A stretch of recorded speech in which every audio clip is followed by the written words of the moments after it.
Kemudian kalau orang tinggalkan Allah itu di rumah, pergi dia berdagang, itu jadi pedagang pembohong. Ini saya pernah mendengar ceramah Ustaz Hasbi Al-Mawardi waktu Milad Al-Afah. Dia bilang ada tukang semangka di Polda Sumatera Utara. Di mana itu? Tanjung Morawa ya. Di Tanjung Morawa di dekat Polda orang jual semangka. Jadi dia beli semangka di situ. Nah, beli semangka dua, dimasukkan ke dalam plastik satu. Kemudian protes dia karena dulu waktu dia beli semangka sama emaknya waktu kecil-kecil dia dulu, itu ditusuk-tusuk semangkanya biar nampak di dalamnya merah atau tidak. Betul itu Pak ya? Dibuat segitiga bermuda segitiga bermuda. Dibuat bentuk segitiga, ditengok dalamnya merah atau tidak. Oh, marah pedagang itu. Kau merusak buah namanya. Kau tengok contoh di depan itu. Ada di gantungnya memang tipis sekali, merah sekali. Itu betul buah bapak? Ya betul lah. Udahlah, masukkan ke dalam plastik. Jadi nampak merah tadi memang.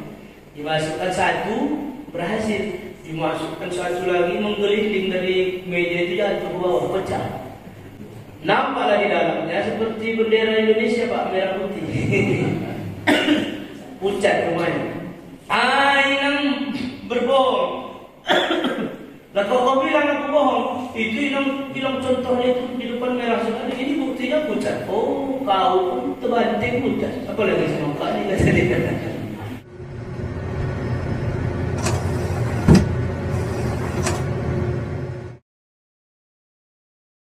Alhamdulillah, wassalatu wassalamu ala Rasulillah, Sayyidina wa Maulana Muhammad ibn Abdillah وعلى آله وأصحابه ومن دعا بدعوته ومن سن بسنته إلى يوم لقاء ربه أما بعد.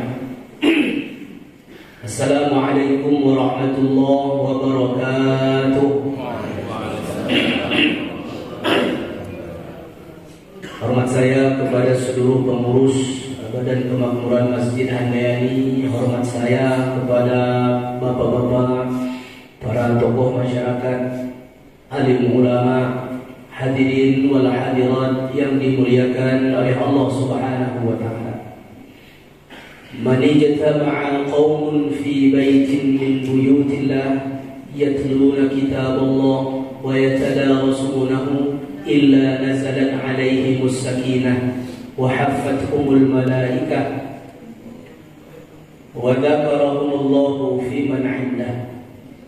Siapa orang yang berkumpul membentuk satu komunitas di dalam masjid, yatluna kitaballah, mereka membaca, tala yatlu tilawatan, membaca ayat-ayat Allah Subhanahu wa taala, wa yatadarasunahu, kemudian mereka mentadarusinya. Tadarus artinya mempelajari isinya.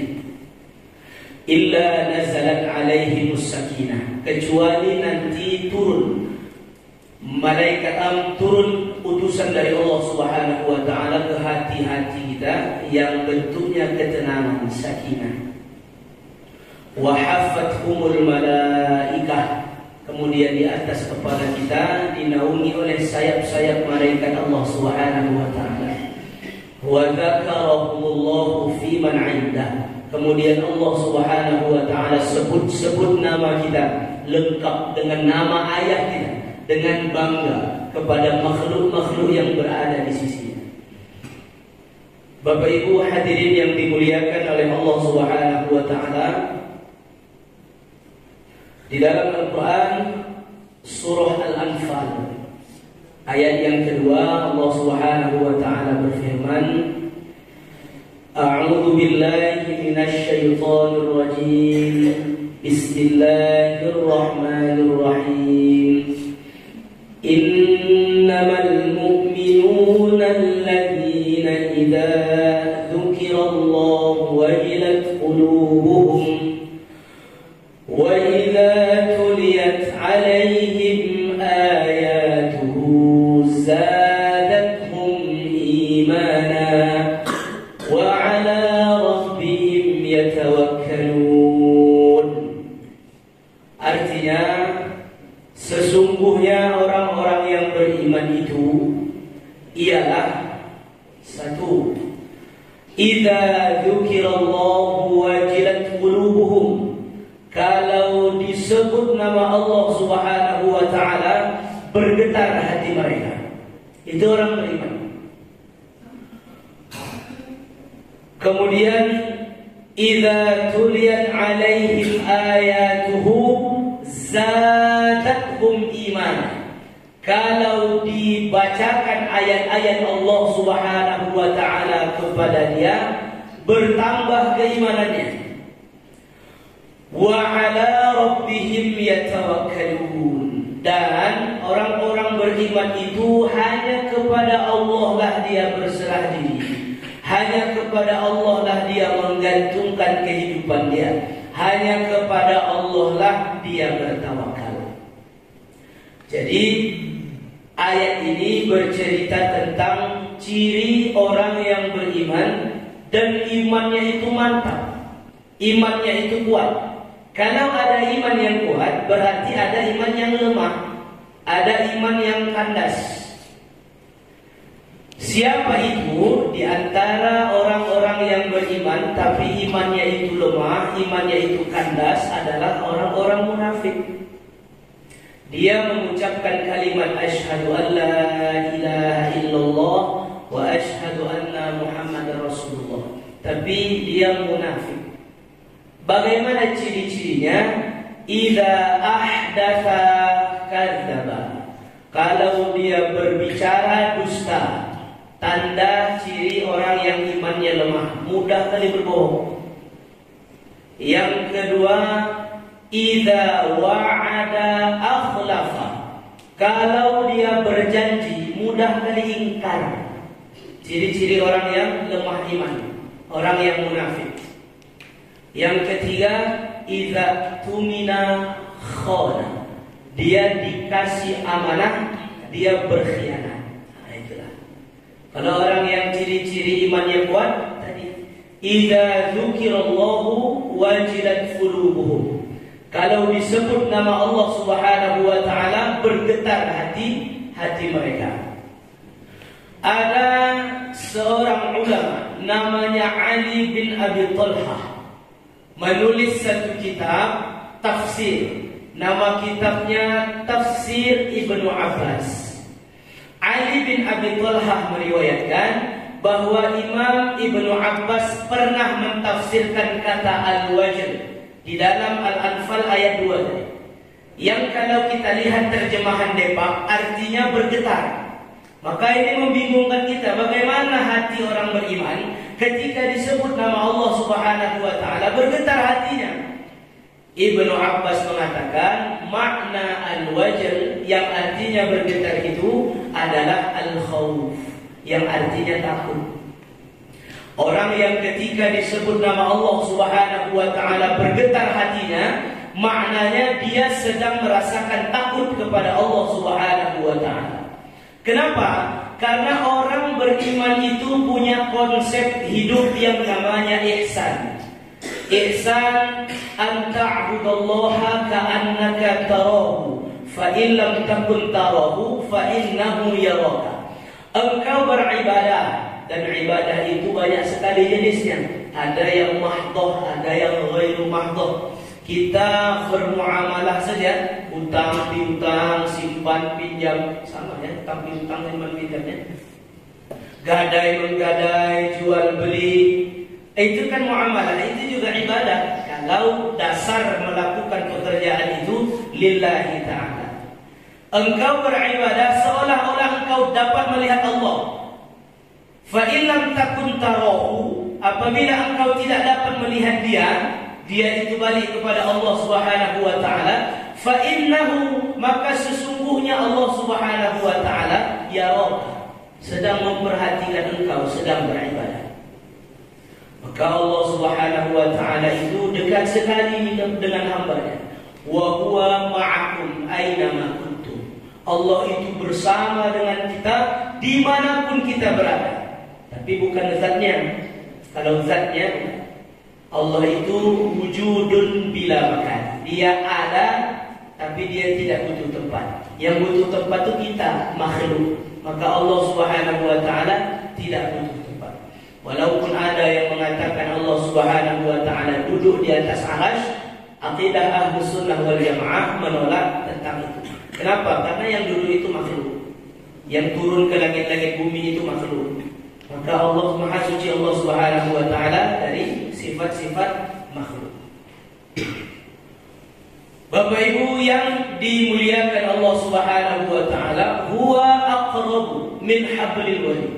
Allah Subhanahu wa taala itu lebih dekat kepada kita daripada urat nadi kita sendiri. Artinya apapun yang kita kerjakan, apapun yang kita perbuat, Allah tahu. Orang yang beriman sangat faham konsep ini. Makanya guru Imam Asy-Syafi'i, salah saya, seorang tabi'in yang bernama Fudail bin Iyad, beliau mengatakan, man khafa Allah dallahul khawfu ala kulli khairin. Kalau ada orang yang punya rasa takut kepada Allah Subhanahu wa taala, maka rasa takut dia itu akan membimbing dia untuk terus melakukan kebaikan. Dia muraqabah, merasa diawasi oleh Allah Subhanahu wa taala. Senantiasa merasa diawasi oleh Allah Subhanahu wa taala. Orang kalau Allah itu ditinggal di mihrab masjid, pergi dia ke kantor, koruptor. Kenapa? Merasa tidak ada yang mengawasi. Mata manusia terbatas, CCTV terbatas, tapi pengetahuan Allah, ilmu Allah tidak terbatas. Dimanapun kita berada, di situ ada pengetahuan Allah Subhanahu wa taala. Kemudian, kalau orang tinggalkan Allah itu di rumah, pergi dia berdagang, itu jadi pedagang pembohong. Ini saya pernah mendengar ceramah Ustaz Hasbi Al-Muwardi waktu Milad Al-Afah. Dia bilang ada tukang semangka di Polda Sumatera Utara. Di mana itu? Tanjung Morawa ya. Di Tanjung Morawa di dekat Polda banyak orang jual semangka. Jadi dia beli semangka di situ. Beli semangka dua, dimasukkan ke dalam plastik saja. Kemudian protes dia karena dulu waktu dia beli semangka sama emaknya waktu kecil-kecil dia dulu, itu ditusuk-tusuk semangkanya biar nampak di dalamnya merah atau tidak. Betul itu Pak ya? Dibuat segitiga bermuda dibuat bentuk segitiga, ditengok dalamnya merah atau tidak. Oh, marah pedagang itu. Kau merusak buah namanya. Kau tengok contohnya di depan itu. Ada digantungnya memang tipis sekali, merah sekali. Itu betul buah bapak? Ya betul lah. Udahlah, masukkan ke dalam plastik. Jadi nampak merah kali memang. Dimasukkan satu, berhasil. Dimasukkan satu lagi, menggelinding dari meja itu jatuh ke bawah, pecah. Nampaklah di dalamnya seperti bendera Indonesia Pak, merah putih. Pucat rumahnya. Inang berbohong. Lah kau bilang aku bohong, itu bilang contohnya itu di depan merah sekali, ini buktinya pucat. Oh, kau pun terbanting pucat. Apa lagi semangka ini kata dia. Bapak Ibu yang dimuliakan oleh Allah Subhanahu wa taala, intinya kalau kita senantiasa bersama dengan Allah Subhanahu wa taala, maka kita terhindar untuk berbuat kemaksiatan. Kenapa? Karena kita tahu Allah sedang melihat kita. Imam Bukhari mengatakan, kalau ibu-ibu mau tahu kayak mana nasib ibu nanti di alam barzakh, itu perhatikan ketika ibu hanya berdua saja dengan Allah Subhanahu wa taala. Bersendirian kita, apa yang sedang kita lakukan ketika kita sendiri? Kalau kita bermaksiat, seperti itulah kita nanti di alam kubur kita. Kalau kita taat kepada Allah Subhanahu wa taala dalam keadaan kesendirian kita, maka seperti itulah kita di alam barzakh kita nanti. Dan pertanyaannya, kenapa banyak orang yang tidak takut kepada Allah Subhanahu wa taala? Padahal dia tahu informasi detail tentang Allah Subhanahu wa taala. Dia baca Asmaul Husna, dia tahu Allah itu maha ini, dia tahu Allah itu maha itu, dia tahu Allah itu maha segala-galanya, sang pemilik surga dan neraka. Tapi dia enggak takut sama Allah Subhanahu wa taala. Kenapa? Karena di hatinya tidak ada Allah. Karena Allah tidak bersama dengan dia. Allah itu jauh, entah di mana-mana. Sama seperti kita tahu persis informasi tentang singa atau tentang harimau. Dia itu kuat tangkas, dia itu pemakan daging. Apapun yang bentuknya daging pasti dimangsa sama dia. Termasuk kita manusia. Tapi harimau itu sana di bawah kaki gunung Himalaya. Kita yang di Masjid Andayani ini takut enggak? Enggak lah. Enggak takut kan? Kenapa kita enggak takut? Karena harimau yang kita tahu persis informasinya itu jauh dari kita, di bawah kaki gunung Himalaya sana. Coba dia jalan di sini. Tak ada orang yang peduli kalau tripod ini diambil orang. Enggak ada. Enggak ada yang peduli kalau pintu itu bakal hancur nanti diterjang sama jamaah sini. Kenapa? Karena dia di sini. Orang dah tak peduli sama apa-apa lagi. Yang dia pikirkan keselamatan diri dia sendiri. Begitu juga dengan Allah Subhanahu wa ta'ala. Kenapa kita tidak takut sama Allah? Karena Allah tidak ada di dalam hidup kita. Allah jauh, entah di mana-mana. Kalau sekiranya Allah bersama dengan kita, Allah ada di dalam diri kita, pasti kita takut kepada Allah Subhanahu wa ta'ala. Dan orang yang beriman, mantap imannya, berhasil dia menjadikan Allah Subhanahu wa ta'ala CCTV dia. Makanya innama yakhsyallaha min ibadihil ulama. Sesungguhnya orang yang takut kepada Allah Subhanahu wa ta'ala adalah ulama. Kenapa mereka bisa takut kepada Allah? Karena ilmunya berhasil mendatangkan Allah Subhanahu wa ta'ala di dalam hati. Maka cara yang paling efektif untuk meletakkan Allah di dalam hati kita adalah zikrullah. Dengan berzikir, mengingat Allah Subhanahu wa ta'ala. Nah, konsep zikir ini ketika disampaikan kepada kita, langsung yang ada di kepala kita, afdal zikri fa'lam annahu la ilaha illallah 1000 kali. Enggak harus, enggak mesti begitu kita berzikir. Bangun tidur, alhamdulillahilladzi ahyana ba'dama amatana wa ilaihin nusyur. Ada Allah di situ. Alhamdulillah. Masuk kamar mandi, Allahumma inni a'udzubika minal khubuthi wal khaba'ith. Kita nyebut Allah di situ. Keluar kamar mandi, ghufranak.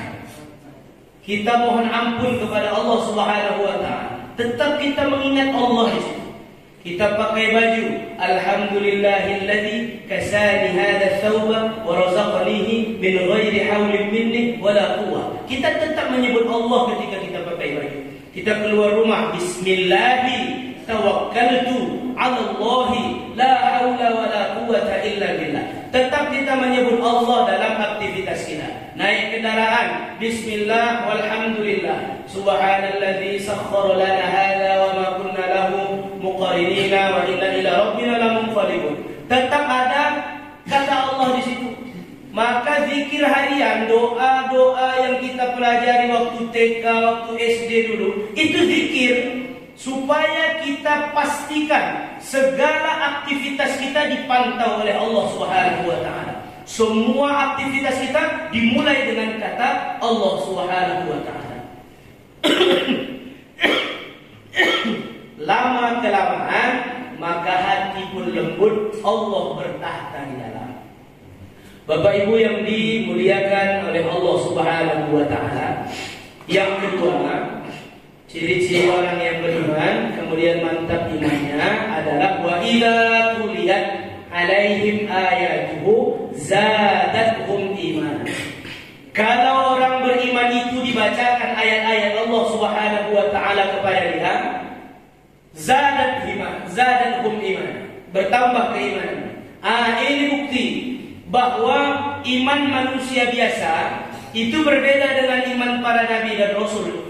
Itu berbeda dengan keimanan para malaikat. Iman malaikat itu la yazidu wa la yanqus. Dia tidak bertambah, dia tidak berkurang, stabil imannya para malaikat. Imannya para nabi dan rasul yazid wa la yanqus. Dia nambah terus dan tak ada kurang-kurangnya. Iman nabi dan rasul. Iman manusia yazid wa yanqus. Kadang dia naik, kadang dia turun. Celakanya, sialnya lebih banyak lagi turunnya kan daripada naik. Udah tiba naik, imannya tak ada ilmu. Dibantainya lah solat subuh 3 rakaat. Kenapa Pak solat subuh Bapak 3 rakaat? Tidak lagi naik iman. Rupanya beriman perlu juga berilmu, ya kan? Jangan asal iman-iman aja. Jam 8 malam dia belum juga makan. Ramadan itu, kenapa kok gak makan-makan Pak? Masih tahan. Kok bisa nggak buka Pak? Kenapa? Ya lagi naik iman, lagi maksimal. Puasa jangan nanggung-nanggung, 1 harian sekalian. Bapak-bapak yang dimuliakan oleh Allah Subhanahu wa Ta'ala, orang yang beriman yang kemudian dia rasa futur, turun imannya, setidaknya dia punya satu media yang paling dekat dengan dia untuk meningkatkan keimanan. Apa itu? Al-Quran. Al-Quran. Gurunya Imam Syafi'i di Makkah. Imam Syafi'i itu gurunya banyak sekali. Di Mekah ada namanya Sufyan Ats-Tsauri, ada Sufyan bin Uyainah. Di Madinah ada Malik bin Anas. Di Baghdad ada Muhammad Hasan Asy-Syaibani, ada Abu Yusuf. Di Mesir ada Laits bin Sa'ad. Banyak sekali guru beliau. Di antara guru itu ada namanya Sufyan bin Uyainah. Guru Imam Syafi'i hidupnya bersahaja. Kalau tidak ingin dikatakan miskin, sederhana, biasa-biasa saja. Sufyan bin Uyainah ini mengatakan bahwa kita kalau mau cari tahu orang itu dekat sama Allah atau jauh dari Allah Subhanahu wa Ta'ala, mudah sekali. Kalau mau cari tahu orang dekat dengan Allah atau jauh dari Allah, mudah sekali. Tapi cara ini jangan pula kita pakai untuk betul-betul mencari tahu orang. Untuk cari tahu diri kita sendiri saja. Atau kita balik bahasanya. Mudah sekali cara untuk mencari tahu diri kita ini dekat dengan Allah atau jauh dari Allah Subhanahu wa Ta'ala. Bagaimana caranya? Perhatikan interaksi dia dengan Al-Quran. Kalau dia senang membaca Al-Quran, dia gemar dengan Al-Quran, di meja kerjanya ada Al-Quran, di handphonenya ada MP3 Al-Quran, di mobilnya ada Al-Quran, atau dia mampu menghafal Al-Quran. Menurut Sufyan bin Uyainah, ini adalah orang yang dekat dengan Allah Subhanahu wa Ta'ala. Sebaliknya, kalau dia menganggap Al-Quran itu sebatas benda mati saja, Al-Quran yang kalau tidak ada terjemahannya gagal sebagai petunjuk menurut dia, karena dia tak tahu artinya. Atau dia menganggap Al-Quran itu lebih tidak lengkap. Yang lengkap tu ya YouTube katanya. Misal kan, ya di Quran cuma disuruh tutup aurat, menutupnya pakai Quran, pakai daun, pakai akar-akar, ya tidak masalah.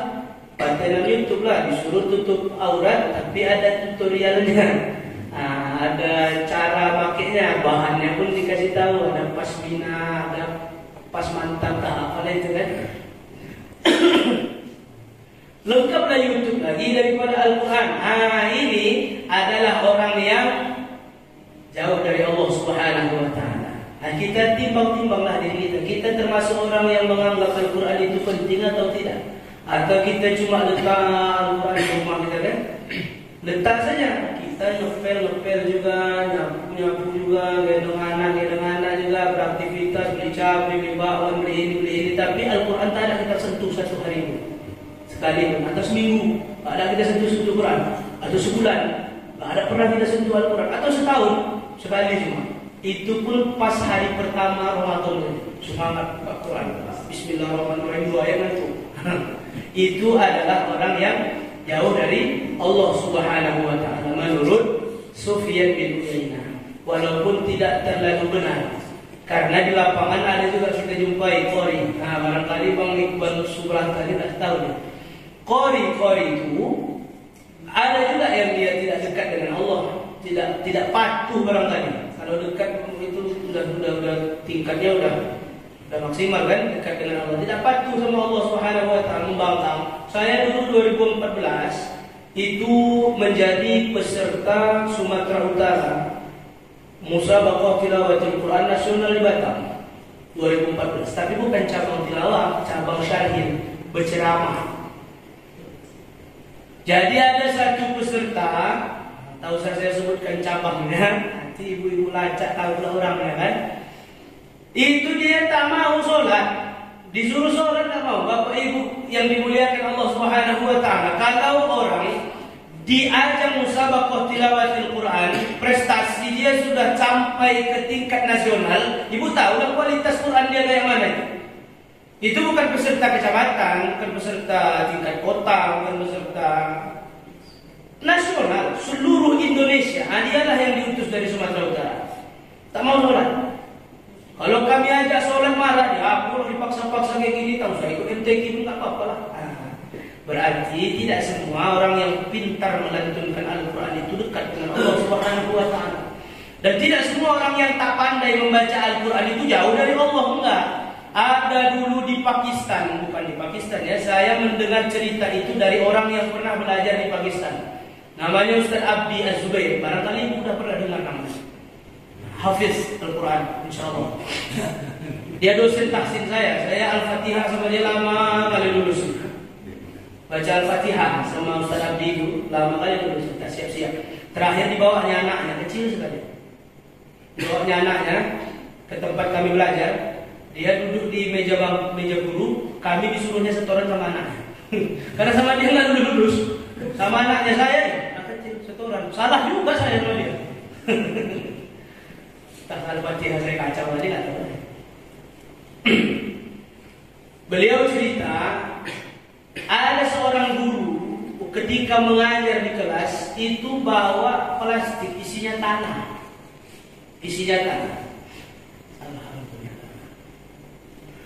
Tanah itu dia ciumkan kepada santrinya.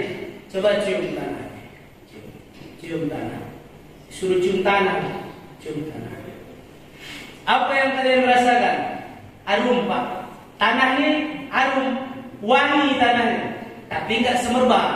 Dia enggak kalau dibuka tuh harum satu ruangan, enggak. Dia kalau ditempel di hidung aja baru terasa baunya. Dia bukan bau tanah tapi harum. Begitu. Kemudian guru ini bercerita, ini saya dapatkan di kuburan di sana. Saya ketika ziarah kok ada wangi-wangi. Saya cari di mana wangi itu, rupanya sumbernya tanah kuburan ini. Kami sama tim, bukan tim pemburu hantu ya. Cari siapa orang yang ada di dalam kuburan ini. Tengok tulisannya kan, dapatlah satu alamat. Di dalam rumah itu ada nenek-nenek. Bu, ini yang di dalam kuburan ini nama ini siapa? Itu suami saya. Oh, suami ibu. Dia orang soleh. Saya rasa enggak. Biasa saja. Dia itu tukang angkat galon, tukang angkat air.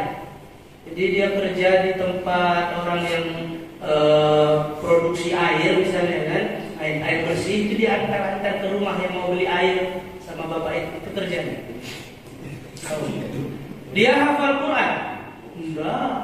Mana dia nggak pandai baca Quran? Nggak pandai baca Quran bu. Loh, ini kok bisa harum tanahnya? Harum? Masa sih kata istrinya? Istrinya pun nggak tahu tanah kuburan suaminya itu harum. Iya harum ini tanahnya saya bawa. Coba ibu sih. Oh iya ya harum ya. Kira-kira apa amalan andalan bapak ini? Saya rasa tak ada. Tapi ada yang saya rasa lucu malahan. Bukan amal saya rasa itu. Lucu sekali. Apa itu? Setiap malam. Itu suami saya tuh dulu sebelum melakukan amal ini dia nabung. 1.000, 2.000, 3.000 dia tabung sampai uangnya banyak. Saya pikir dia mau belikan baju saya, rupanya enggak. Dia beli Al-Quran besar sekali dia beli Al-Quran. Dia taruh di kamar. Jadi setiap malam dia buka Quran yang besar itu, nangis dia. Ditunjuknya satu huruf dia katakan ini benar, sambil menangis-nangis. tunjuknya huruf yang di sebelahnya lagi dia bacakan ini benar. Tunjuknya hurufnya lagi di sebelah dia bacakan ini benar. Begitu saja amalan dia setiap malam sambil bercucuran air mata. Dia menyesal kenapa dulu dia tidak belajar Al-Quran. Kenapa udah tua, udah mau mati kayak gini baru teringin membaca Al-Quran. Itu. Dan kita yang masih bisa bernafas ini jangan berhenti belajar Al-Quran. Jangan berhenti. Kalau terbata-bata baca Al-Quran dapat 2 pahala. Kalau orang yang lancar baca Al-Quran 1 pahala. Terbata-bata karena belajar ya, bukan terbata-bata karena memang dibiarkan begitu saja. Itu malah dosa jadinya. Karena baca Al-Quran dengan tajwid itu fardu ain. Belajar tajwid fardu kifayah. Baca Al-Quran dengan ilmu tajwid fardu ain. Wajib berarti belajar ilmu tajwid itu. Bapak Ibu yang dimuliakan oleh Allah Subhanahu wa taala. Apa efeknya kalau kita tinggalkan itu Al-Quran? Kenapa rupanya kalau kita nggak mau baca Al-Quran? Satu ayat aja Allah Subhanahu wa taala katakan, "Wa man a'rada 'an dzikri fa inna lahu ma'isyatan dhanka." Siapa orang yang berpaling dari az-zikri, az-zikri itu nama lain dari Al-Quran. Al-Quran itu ada 7 namanya. Ada Al-Quran, ada Al-Kitab, ada Al-Furqan, ada Al-Huda, ada Az-Zikri. Az-Zikri itu nama dari Al-Quran. Boleh juga kita terjemahkan siapa yang berpaling dari Al-Quran, maka Allah akan sempitkan hatinya, Allah persulit kehidupannya. Jadi kalau kita merasa hidup kita ini sulit, coba cek bagaimana interaksi kita dengan Al-Quran. Atau jangan-jangan kita sudah meninggalkan Al-Quran. Wa nahsyuruhu yaumal qiyamati a'ma. Sudahlah di dunia itu Allah sempitkan hati. Hati kalau sempit itu hidup gelisah, gak tenang. Macam air 1 gelas nih, kita masukkan garam 1 sendok, kacau, asin air. Anggaplah garam itu masalah. Kalau hati sekecil ini masuk garam asin cepatnya. Cuman kalau hati macam Danau Toba, masukkan garam 1 kondi pun nggak asin Danau Toba. Luas dia. Masuk masalah sikit aja, tenang, hati tenang. Kalau Allah sempitkan, berarti Allah jadikan kita orang yang tidak tenang di dalam hidup. Allah susahkan hidup kita. Udah di dunia susah, di akhirat Allah kumpulkan dalam keadaan buta. Allah kumpulkan dalam keadaan buta. Surga itu nggak terbayang. Kalau masih terbayang pohon di surga, itu bukan surga. Kalau masih terbayang sungai mengalir seperti sungai Bingai, itu bukan surga. Kalau masih terbayang lagi burung-burung berterbangan seperti yang di hutan-hutan, itu bukan surga. Tak terbayang dia. Tak pernah dilihat mata, tak pernah didengar oleh telinga, tak pernah dikecap oleh lidah kita, dan tak pernah terlintas di kepala kita. Itulah surga. Ya kan? Di saat kita ingin melihat sesuatu yang tak pernah kita lihat di dunia, di situ pula Allah Subhanahu wa taala butakan matanya. Protes, qala rabbi lima hasyartani a'ma. Tuhanku, kenapa engkau kumpulkan aku dalam keadaan buta? Wa qad kuntu basira, padahal dulu di dunia aku bisa melihat. Allah bilang begini di ayat selanjutnya. Itulah dulu ketika turun peringatanku berupa Al-Quran selama engkau hidup di dunia, engkau mengabaikannya. Maka saat ini yauma la zilla illa zillu, tidak ada naungan kecuali naungan Allah Subhanahu wa taala. Engkau kami abaikan. Wah. Bu, kita jalan berlima, tapi dihitung 4. Awalnya yang lain itu sakit hati, tapi tidak dianggap kawan sama kawan kita. Pulang ke rumah, assalamualaikum, salam, bukakan pintu, ditanya kau siapa? Loh, aku kan anak mama. Enggak, aku nggak punya anak kayak kamu. Kata mak, sakit nggak? Sakit sekali, tidak dianggap anak oleh orang tua kita sendiri. Nah, ini kita mau pulang kepada Allah Subhanahu wa taala, tidak dianggap hamba oleh dia. Itu musibah, itu celaka sekali. Apa sebabnya? Allah tidak menganggap kita sebagai hamba dia karena kita berpaling dari Al-Quran. Maka Bapak Ibu yang dimuliakan oleh Allah Subhanahu wa Ta'ala, orang beriman itu satu, takut sama Allah. Yang kedua, senang membaca Al-Quran, berinteraksi dengan Allah Subhanahu wa Ta'ala. Yang ketiga, wa ala rabbihim yatawakkalun. Hanya kepada Allah lah, ini sedikit aja saya terangkan karena sudah siang. Hanya kepada Allah lah orang beriman itu bertawakal. Jadi Bapak Ibu yang dimuliakan Allah Subhanahu wa Ta'ala, ada orang yang bergantung kepada dukun, ada orang yang bergantung kepada bos, ada orang yang bergantung kepada orang kaya. Padahal Ali bin Abi Thalib itu di tempat-tempat waktu-waktu sholat itu sering ada perkataan Ali bin Abi Thalib, aku sudah merasakan semua kepahitan di dalam hidup ini. Kata Ali, aku sudah merasakan pahit di dalam hidup ini udah. Dan yang paling pahit kurasa adalah berharap sama manusia. Itu kata Ali bin Abi Thalib. Kita enggak disenyumin orang aja. Kalau kita berharap disenyumin sama dia, kecewa dia. Kalau kita berharap disenyumin sama dia, itu kan bergantung harapan kita sama makhluk, sama manusia. Dia tiap hari kutegur, kusenyumin, ini jumpa di Dado Toba, biasa aja dia, di liriknya pun enggak aku. Kecewa, sakit hati, karena menggantungkan harapan kepada manusia. Dia berharap dia disenyumin sama manusia, rupanya enggak disenyumin, sakit hati dia. Tapi kalau harapan itu dia gantungkan kepada Allah Subhanahu wa Ta'ala, orang tak senyum sama dia, udah biasa saja. Itu takdir Allah. Itu perbuatan Allah. Dia nggak senyum kepadaku, itu perbuatan Allah. Kalau aku tidak senang dengan itu, berarti aku nggak senang dengan perbuatan Allah. Berarti aku marah sama Allah.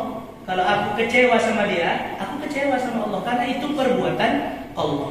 Maka orang yang beriman itu ketika dia menerima takdir, dia nggak bilang, oh andai saja aku begini, andai saja aku begini. Enggak. Dia akan mengatakan qadarallahu wa ma syaa fa'ala. Sudah menjadi takdir Allah dan Allah berbuat sesuai dengan apa yang Dia kehendaki. Lagi jalan-jalan di pasar Andayani, tiba-tiba anak-anak main bola di pinggir jalan. Kok nak kepala kita bolanya? Pelupuk. Berandai-andai kita, andai anak-anak kita main bola di sini, kan? Andai saja aku tak lewat sini. Andai. Itu tak boleh. Kenapa? Kalau kita kesal dengan perbuatan itu, kita kesal dengan pekerjaan Allah Subhanahu wa Ta'ala. Karena bola yang begitu banyaknya orang di situ, kenapa dipilihnya kepala kita? Itu takdir Allah. Qadarallahu wa ma syaa fa'ala. Kemudian Bapak Ibu yang dimuliakan Allah Subhanahu wa Ta'ala, tawakal itu adalah kunci dari segala macam bentuk permasalahan.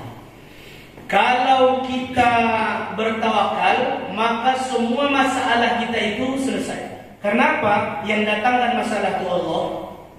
Yang punya jalan keluarnya adalah Allah Subhanahu wa Ta'ala. Setelah kita berdoa, setelah kita berusaha, setelah kita berdoa lagi, kita serahkan usaha kita sama Allah Subhanahu wa Ta'ala. Kalau Allah ridho sama apa yang kita usahakan, Dia jadikan usaha kita itu sukses, berhasil. Kalau Allah tidak ridho, Dia ganti dengan sesuatu yang lebih baik. Karena sejatinya Allah memberikan kita sesuai dengan apa yang kita butuhkan. Bukan apa kalau butuhkan, ini kita ceramah di Malaysia marah. Apa yang kita perlukan, bukan apa yang kita inginkan. Kita nggak pernah minta mata, ya Allah minta mata apa, nggak pernah. Tapi Allah kasih kita mata. Ya Allah minta kaki, nggak pernah. Tapi Allah kasih kita kaki. Tapi ya Allah minta mobil apa, nggak dikasih mobil. Kenapa? Karena Allah tahu kita butuh mata, kita butuh kaki, tapi nggak butuh mobil tuh. Nanti kalau udah butuh Allah kasih. Nah begitu kira-kira. Maka pantaskan diri kita untuk mendapatkan sesuatu yang betul-betul kita butuhkan. Banyak sekali kita kadang berburuk sangka kepada Allah karena keinginan kita belum dikabulkan oleh Allah Subhanahu wa Ta'ala. Tapi kita lupa semua kebutuhan hidup kita dipenuhi oleh Allah Subhanahu wa Ta'ala. Itu nggak kita hitung. Yang kita hitung cuma keinginan kita yang nggak dikabulkan Allah saja. Aku pengen umroh, umroh kayaknya udah 4 hari lagi nih umroh ini, belum juga berangkat, jadi kan sedih ya. Baik, apa dalil kalau bergantung kepada Allah itu, bertawakal kepada Allah itu adalah solusi dari segala macam bentuk masalah? Ayat ayat 1000 dinar. Barangkali ibu sudah hafal. At-Talaq. Bukan yaj'al makhrajan, tapi wa may yatawakkal 'ala Allah, siapa yang bertawakal kepada Allah, fa huwa hasbuh, maka Allah akan cukupkan. Kalau dia tawakal dengan masalahnya, Allah kasih jalan keluar. Kalau dia tawakal terhadap apa yang dia butuhkan kepada Allah, Allah cukupkan. Enak hidup ini banyak harta atau cukup harta? Pas-pasan. Enak mana bu? Harta berlebih atau pas-pasan? Hah? Berlebih atau pas-pasan? Enak hidup itu pas-pasan aja. Kalau berlebih pun alhamdulillah bisa bagi-bagi. Pas mau beli baju ada, ya pas. Pas mau beli rumah ada. Pas mau beli helikopter ada. Pas mau beli pulau ada. Pokoknya pas-pasan aja lah. Nah itulah enak-enaknya hidup ya kan. Yang tak enak itu dia udahlah banyak berlebih-lebih sampai kita nggak tahu uang kita kayak mana. Saking banyaknya ngasih orang pun ini tak mau. Saya dicolong itu uangnya.